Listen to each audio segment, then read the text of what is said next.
আবার যাওয়া। আবার গেল, আয়েশা রাদিয়াল্লাহু তাআলা আনহা বললেন, না, এখন আমি আগের কথার উপরে আছে, তোমার আব্বাই সেখানে শো। সুবহানাল্লাহ। ওমরে ফারুক ওখানে শুলেন। তখন তিনি পর্দা আরম্ভ করলেন, আম্মাজান আয়েশা।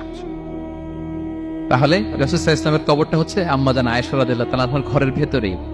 আপনারা মসজিদে নববী যারা ভিজিট করেছেন তারা জানেন যে আপনারা যখন কিবলামুখী হয়ে নামাজ পড়েন, বাম দিকে রাসূল সাল্লাল্লাহু আলাইহি ওয়াসাল্লামের কবর, সেখানে রাসূল সাল্লাল্লাহু আলাইহি ওয়াসাল্লামের পাশে আবু বকর এবং ওমরে ফারুক রাদিয়াল্লাহু তাআলা আনহুমা শুয়ে আছেন।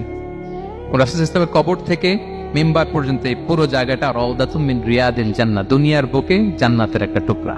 বিষ্ণু সাল্লাল্লাহু আলাইহি ওয়াসাল্লাম ইন্তেকালের আগে ওনাকে অপশন দেয়া হয়েছে, নবী আপনি চাইলে থেকে যেতে পারেন আজীবন, আর চাইলে আমার কাছে চলে আসতে পারেন। You have option. বিষ্ণু সাল্লাল্লাহু আলাইহি ওয়াসাল্লাম তার রবের সাথে সাক্ষাৎকে চুজ করেছেন এবং ইন্তেকালের আগে তিনি পড়েছিলেন, আল্লাহুম্মা গফিরলি ওয়ারহামনি ওয়ালহিকনি বির রফিকিল আ'লা। আল্লাহ আপনি আমাকে ক্ষমা করুন, আল্লাহ আপনি আমার প্রতি রহম করুন,